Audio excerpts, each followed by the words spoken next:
So how did you get into comedy? That. Wait, first of So, all, do you use a stage name?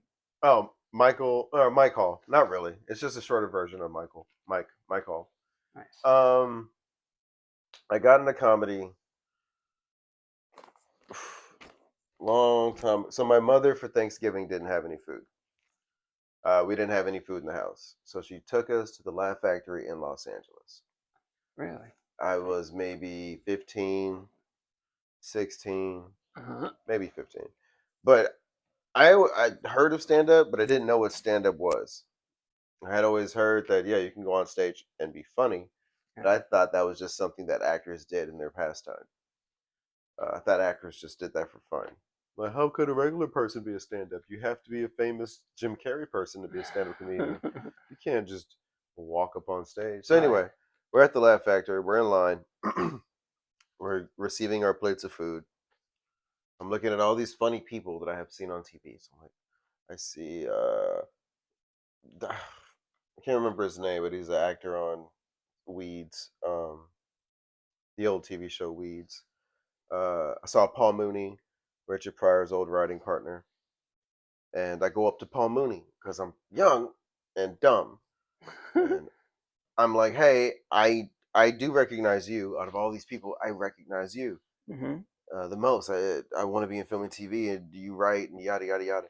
Paul just looked through me, and he was like, "Kid, get away from me," basically. mm But he didn't say it. He just looked it. And looking back on it now, as at the age of 37 as a man, I'm like, oh, that's right. He was wildly gay, and he possibly hooked up with Richard Pryor's son. So I think my mom was like, maybe it's a good thing that you don't talk to him. So I'm like, I get back in line and I'm getting food, and then I see, uh, um, why am I spacing on names right now?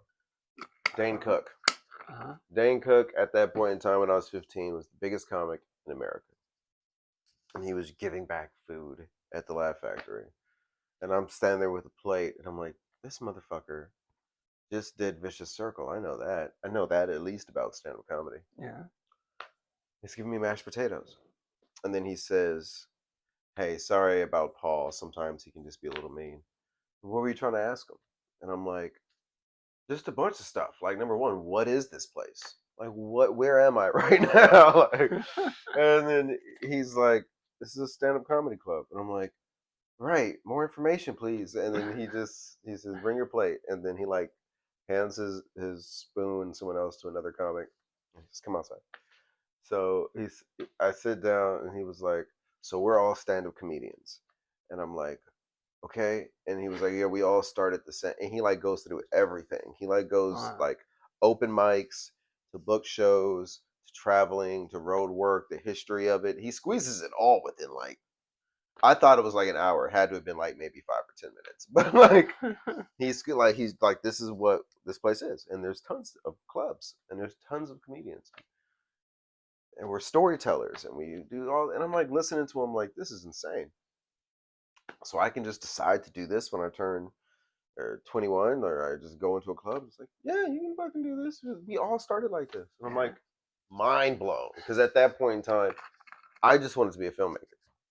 So I didn't know that like I thought the best way to get the stories that I wanted to make across to people, the best way to do that, I thought was to write a script and put it on TV and in film, which I have done and can do and still have a passion for. Nice.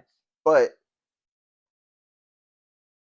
I mean, I fell in love with comedy, so now I'm up there telling jokes because I think that's actually easier, simpler, quicker, more fun.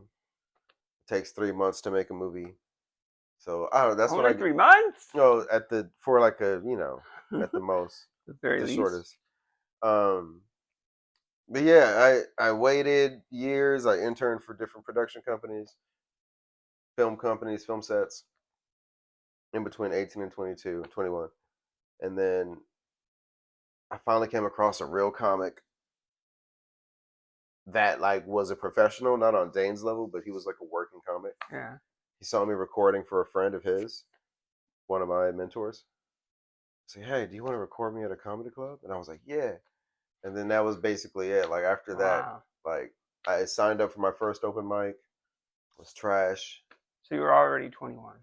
It's 21. Okay, because I Yeah. the way the story was going, I was Yeah. thinking No. that Yeah. Dave Cook's like, just start showing up, and Yeah. Yeah. they'll let you in, and then eventually they're like, oh no, he's cool. He's I not 21, wish. but he's cool. He's never tried to drink or. I wish I would have done that. I Yeah. wish I would have done that. But it's also good to start after you've had a little bit of life experience. Sometimes I think I'm like, but yeah, first open mic was like 2009 or 10, something like that. Yeah. Yeah. Yeah. Yeah. I hope that answers the question. I think That's great. Yeah. Absolutely. So when you started comedy, or what are all the places you've done comedy? Like like I lived here and I did comedy, or then I lived here and I did comedy.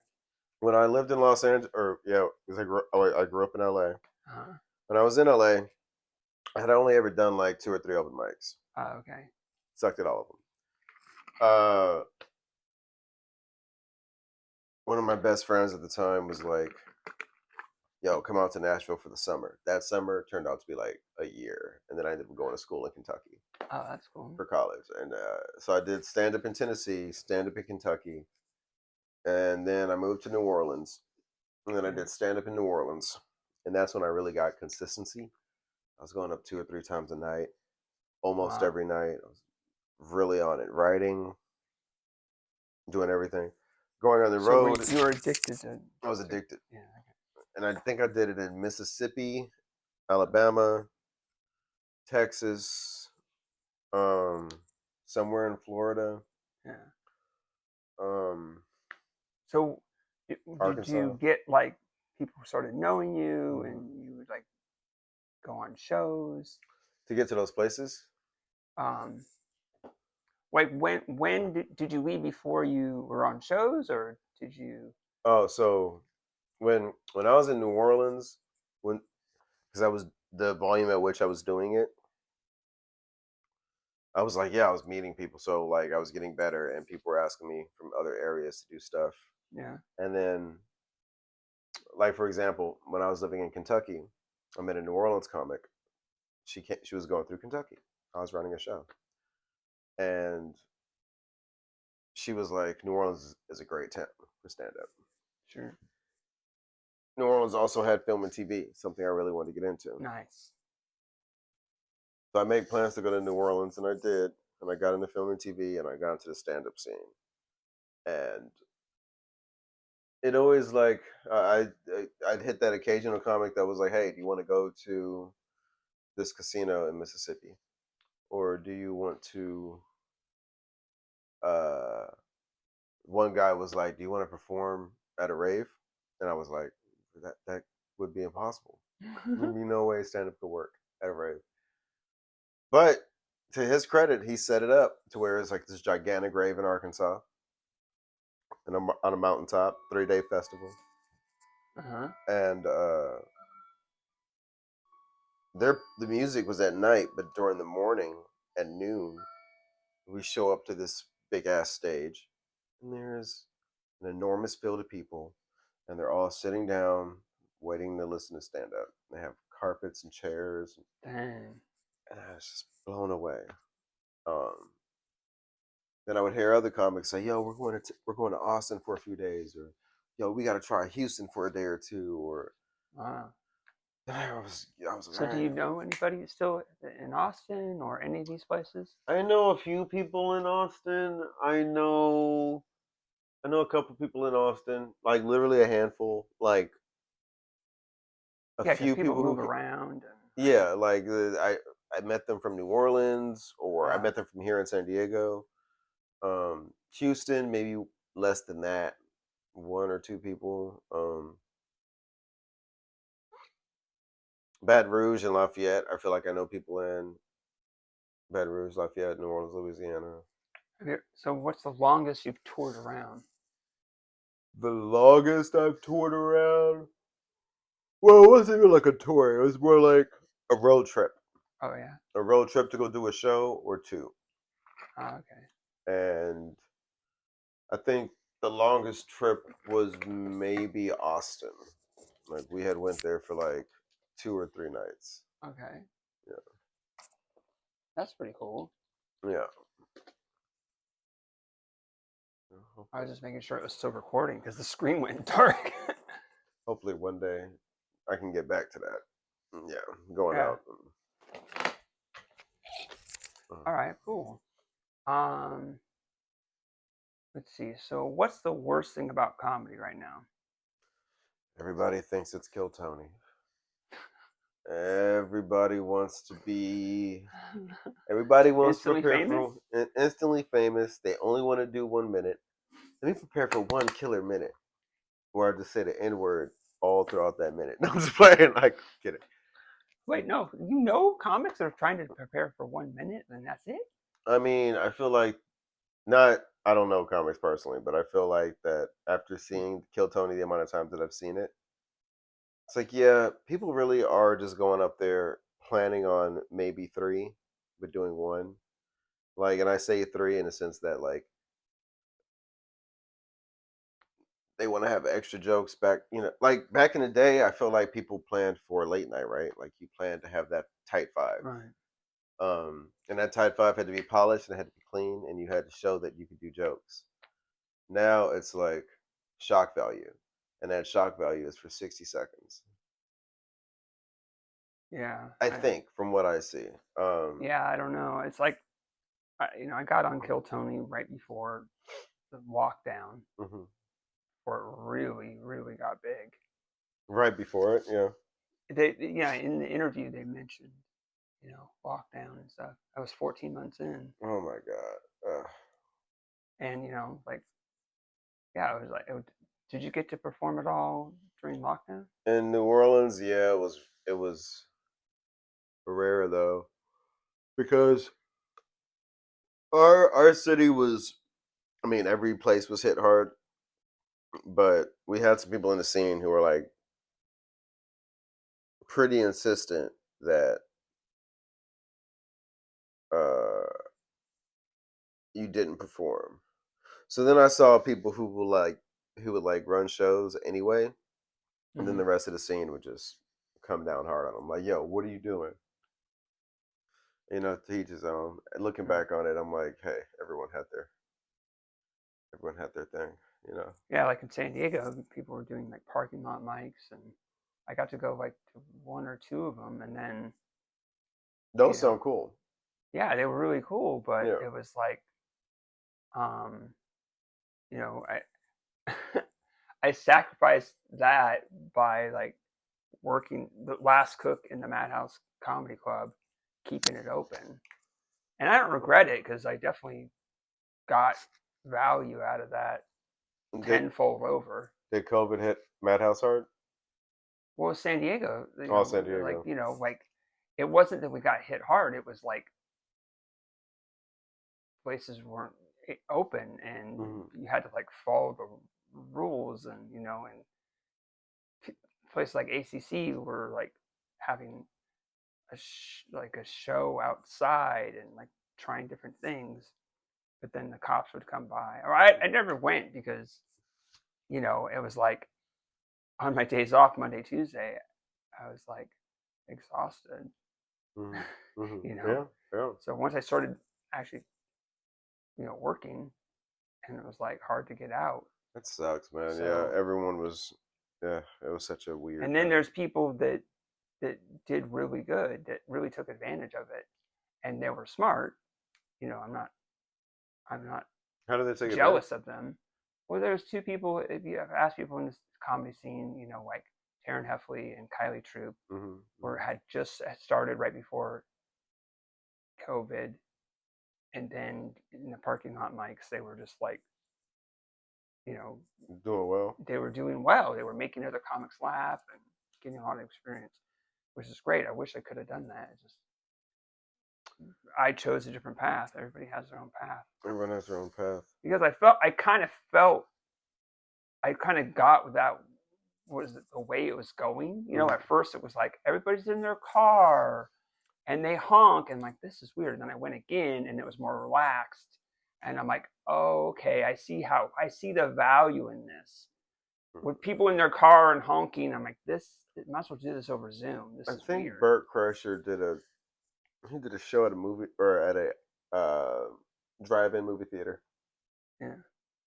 and he was just performing out there in front of the screen, and then people were in their cars. And it's like, COVID was a weird time. Yeah. I kept trying to get up as much as possible. I didn't really follow the rules. I Yeah. was.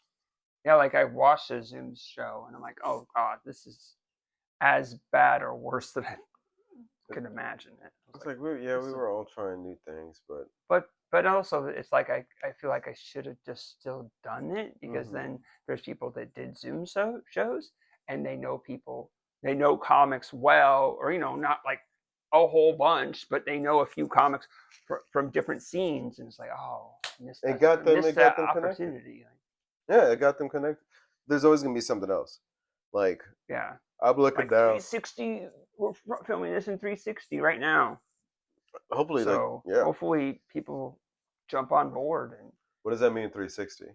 well, there's that 180-degree camera facing me and 180-degree camera facing you. I don't know all that mumbo jumbo math. I'm a Don't. writer. What are you writing right now? Jokes. Just jokes right now. So how many times do you try a joke before you set it aside? Before I set it aside? Or throw it away forever? Oof, I'm not done with any joke. It's gotta be in thousands. I'm gonna milk that cookie for a while. Like Because you just think your premises are so good? Yeah. I believe in them so much. I'm like, nah, this has got to stay. Like the Hell Hitler joke, the doing an impression of gay Hitler, where I'm like, slay. Like I used to hate that joke, but now that joke. You used to hate that joke? I hate that joke, but that joke kills every time, and I'm like, or almost kills every time, and it's that's like so interesting. that's a bullet for the gun. That's ammo. They're all ammo. Yeah. And so do you go up with a set list, or are you just trying to wing it? Now, so I have a set list. So I write a bunch on my phone. I keep them all together. But then most of the time, I just kind of go up and I forget all that. So I try to make sure I know my set list. I know my act, what I'm going to say that night. But no matter how much I go over it,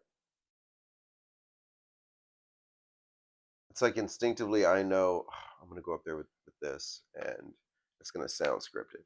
What do I really want to talk about? And then I'm like, oh, I really want to talk about this, and that, which might be a little bit of the set list, but it also might be some other stuff I have up in my brain cooking. Yeah. And then I'm like, okay, let me just rewrite it in my head. I like to do stuff linear. So it's like, let me start at the beginning of the day. So usually something about being a mailman, getting up and going to work, and then the end of the day. Or like me as a kid, me now. So I like to tell my jokes in that order. And then you don't do flashbacks? Yeah, all the time. That's my whole act. It's just stuff that just happened. Flashback 2 hours ago. Everything 10 seconds ago. It's in the mail truck. Yeah. But that's basically, so I go up with a set list, but it doesn't do me any good. I don't stick to it. Nice. Sometimes. You take a nap break? A what? A nap break? I don't break. I don't nap, nor do I break, especially at other people's homes. Not since 1997. You just drive right through them. You don't break at all. No. Michael Hall hates naps. What did John Berthnell say? If you take a nap during the day, I just can't trust you. There's a whole world out there happening right now, man, and you're missing it. You're missing it, man, because you're tired. So who's the funniest person in your life right now? The funniest person in my life? Me. Yay. It's probably my mom or um, yeah, probably be her.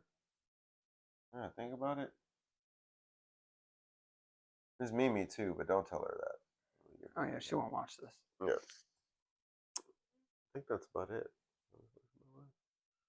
My mom, the girlfriend, and me. Yeah, but yeah, It's a tight knit group. they don't know each other. That's good. Keep them separate. Let me see. Who is the funniest person? Oh, my boy Marcus Bond. Marcus Bond is the funniest, maybe the most gifted stand-up comedian I've ever met. And you know him? I know him. We became best friends in New Orleans. Wow. He lives in the Midwest now, but he's been not on tour, but just on the road for like the past couple of months. Okay. He just opened for um, forgetting so many names right now. He opened for a relatively big comic. Um, Sam Talent. That's some talent. Yeah, Sam has a lot of talent. Marcus does too. But that's the funniest guy because I saw him walk up to me one day in New Orleans and he was like, "That's amazing. I want to do what you guys do." And I'm like, "Oh yeah, man, just keep writing, showing up to open mics, you'll be fine." And that's all I thought about it. And then like 6 months later, he was murdering, getting like applause breaks and like Wow. it was nuts. It's natural. That's awesome. If there was ever a Goku of stand up, it's him. You're Yeah. gonna have to explain that reference to me, man. Powerful anime character. Oh, God That's a damn it. good summary. It sounds like a good summary. Yeah. Um, so I asked this of everybody, or not almost everybody. I don't always know the answer to it, but when did we meet? We met 2023, Whoa, Madhouse, whoa. February. Uh, you were in Madhouse. I don't even know what you were doing. But the February was the first time I went to Madhouse. Ah, okay. So I was like, I had met you, Jacob, Taryn, everyone. Yeah. Nice. Yeah. I regret every single one of you to this day. No, That's good. That's just good. Yeah. So do you have like a favorite fan interaction? Mm, Either you were a fan of someone or someone was a fan of you. yes. One night there was a comic who he's been in the hot tub time machine and he's been in the office. The black guy with the afro, I forget his name. Not he works in the warehouse part of the office. Is it like Lawrence or something? No, No. I'm forgetting names. But Yeah, look it up yourself. that's what I'm What do you saying. think we Let me are? find this. Google? Let me find this guy's name. Let me see. Why wanted them to look it up themselves? This comic You're shows up in New ruining my Orleans. book. Is that? This comic shows up in New Orleans. Yeah. Uh, This is before he was big. no, he was already big, and everybody filled out this one bar called the Domino. Now at this time, I'm not like I'm not the comic I am today, Mm-hmm. but I felt like I was all right. I felt like that I could usually get an audience. Okay. I could get them on my side, but that's when I understood star power. Because that day, my phone's not working, but it's no service right now. That day when I showed up to that bar, the Domino, and saw how packed it was, and I saw good comics I know go up and bomb, and they only bombed because that man was sitting in that room. I was like, oh, that's star power. It doesn't matter how good you are. Like that guy is a face that America knows, and They were just distracted by they're him. just distracted by him, enamored by him. So whatever you say has to be like redonkulous. And I remember I said a few jokes, got a few chuckles here and there, got off stage, and I think he had said something along the lines of when he went up after me and Mm. he said, "Hey, that one kid that had that one joke, you should have said this or that or this," and then everyone started cracking up, and then I was like, oh, my friend Marcus said, "That's the best you're gonna get. Take that as a win." So I'm Yeah. like, all right, cool. But then right after that, I was kind of still feeling down, Yeah. and I go to this place to go get a po' boy sandwich, which is a really big New Orleans sandwich. Um, Is it called cheap or something? called the po' boy. Yeah, it's cheap. It's cheap. It was like I remember I got like shrimp and jalapenos. I was pepper jack cheese. It was Uh, delicious.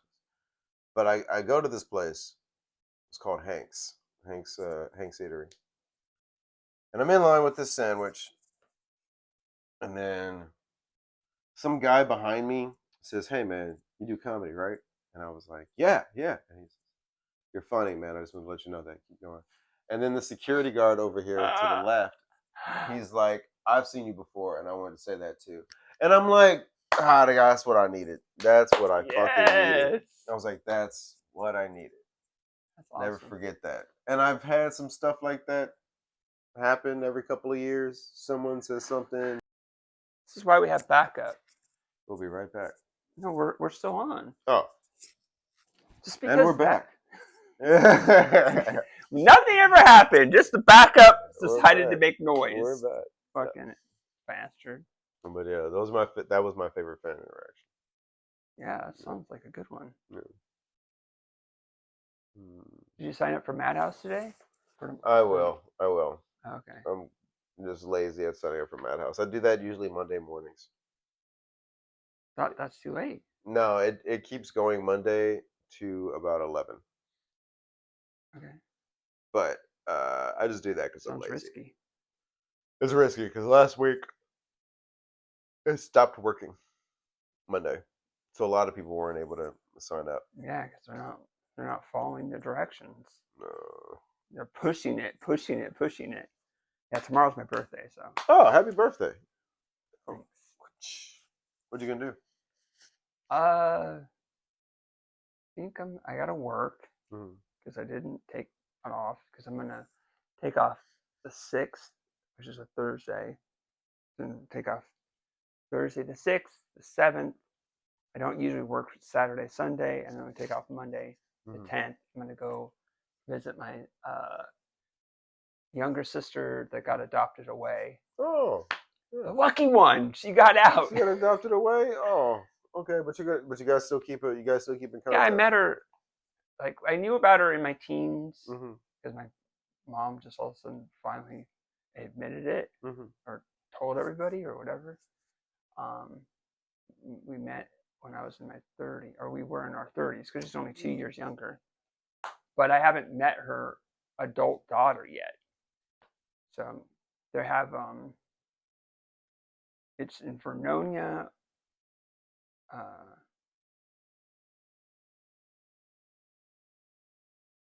Washington. Or is it Oh, Oregon? Washington. Or Oregon? Fuck. It's the problem is I fly into PDX and it's really close to Washington State. So it's like and then I have relatives in Washington State and relatives in Oregon. So I was gonna. like I don't know right now. I was gonna say like you Is it got in the ticket. Oregon or Washington? God damn it! I was gonna say you got the ticket, right? Yeah, but that's just to the flying into Oregon, PDX, Mm-hmm. and then I'm blanking if it's Vernonia, Washington, or Oregon right now. I feel like it could be either one. It's like the Schrodinger's cat right now. Ah, yeah. If I had my phone, which Schrodinger's is cat. recording, I mean, I guess I could look it up. But we're not looking up stuff. This isn't a Google podcast. This is. Anyway, the point is, there's that's what I'm doing. It's kind of like my birthday thing. Oh, plus I did some business stuff, Mm-hmm. treated myself. Mm-hmm. I don't want to say it until it's all official. But Yeah, you treated yourself though. yeah, I treated myself. Good, good. Saved up a little money. Go do some stuff. Yeah, treated myself, and hopefully it all goes good. And yeah, that'll be once that is all set, I will announce it. I'm on a strict budget, at least until, well, at least for about a month. I gotta get my pockets right. Being a stand-up comedian is the best way to lose money. Yeah, to give away money, to lose money. Oh my god. Yeah. Um. So what's it like to date a stand-up comedian? Um, From your perspective, obviously not from her perspective. from my perspective, it's pretty cool that I get to stay out late, and she knows why. She knows where I'm at. She might show up. She might show up. Um, what else? Like, if we're both working on jokes, we don't really. I guess sometimes we help each other, but we also like don't bother each other. And that's also cool to where it's like some days I don't have anything to do. I'm not booked on any show, and I still kind of want to go to a show to go and check it out. So if I'm not booked, maybe she's booked. You know, Nice. and I can go check out her show. Yeah, which I think I'm pretty good at. But it's fun. She understands. She knows. You Like, should have her book. You should have her book you on her show. oh yeah, that's a good point. She's like, oh yeah, and Michael's gonna be there. I'm like, yeah, because I why never. don't you just book him on the Well, show? because You're producing the show now. well, because I don't have my car anymore, Oh, and I work till about 6, or it depends. It depends on what part of the city I'm in, because I'm a mailman. So like, I could be in I don't know, City Heights, and then get off at 6:30, and then it's like, all right, well, I got to take the bus, or I got to take the trolley, and then that's like, why don't you just take an Uber? because then that's just money, and Uber after Uber after Uber. Eventually, it just makes me want to stay on public transportation. Sometimes they're like $30, $40. Oh, really? Okay. So then, so you don't know what time you're gonna get Uh, off. no, I try to get out. I try to have my work done by like 5, so that gives me some leeway. And then also, I don't know who I'm going to be performing for, because sometimes Madhouse is really great at this. They'll hit me up like an hour and a half before the show starts at like 6:30.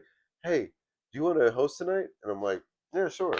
Let me run like my ass off and try to get there. Or Right. it's like, uh, mic drop, hit me up. And I was like, you want to? Must be hard when you're getting booked. Well, but I mean, I'm the last thought. The last thought is like Right. couple hours or an hour before, and I'm like, I gotta figure this out now. Now I have to lie to my boss. Like, yeah, my mom's sick. The house is burning down. I'm chasing a dog. So many things are happening. Can I get off at 5? And they're just like, sure, or no, you can't. And then that sucks. Huh? Yeah. So what's the order of operation? You ask to get off work early, and then you say you're gonna do it. Usually, what I need to do, well, what would be great is if someone hit me up like a week beforehand. A comic in town, was it Taylor? Yeah, Taylor Great. He was like, "Yo, you trying to go to Ice House tonight?" And I was like, "Tonight? What?" Like, I You know that's have, in LA, right? I have work. I can't. So what you doing today? It's Saturday. Hey, this is a funny joke. So what you doing today? I was like, it's Saturday. And he's like, you working? And I was like, yeah. He's like, they don't deliver the mail on Saturday, do they? I'm like, yes. Yes, they do. They tried to take it away, and then everyone's like, no, we Oh need it. man, it was nuts. But I got to get time off. yeah, but if you just always hustled, could you get off early? Or is No, that just too because much? as soon as the mailman finishes, or so I'm a new mailman within a year. So as soon as I finish what they have for me, they have more to give me. Sometimes I get lucky. Sometimes it's like, oh, you're fine. You're good. You can go home. And I'm like, all right, cool. but it's like 3 p.m. in the day, and I'm like, shit, I wish I could have used those extra hours. But So you only get paid by the hour? you get paid by the hour. Oh my God, Basically, we're being this keeps happening to me. robbed. Uh, The robber's coming through. Oh my God, we're being robbed. hello, beautiful. What was the question?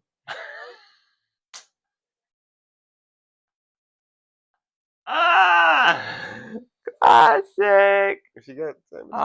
We were talking about your work. Can you finish early? And you're being Sometimes paid I by the can. hour. Sometimes sometimes I can if I bust my butt. One thing about being a mailman is I could probably finish my day in like 3 or 4 hours. Uh, but then you wouldn't make any money. Like Denzel Washington said this one time. He used to be a garbage man when he was younger, and he said that most garbage men can finish their day in like 3 hours, but they wouldn't make any money, so they got to like go slow and prolong it, and which is what all mailmen do. So I have to turn that 3 4 hours into 8 hours, which is tough because they want you to be done in 6 hours for management and all this other stuff. It's great for jokes Interesting. though.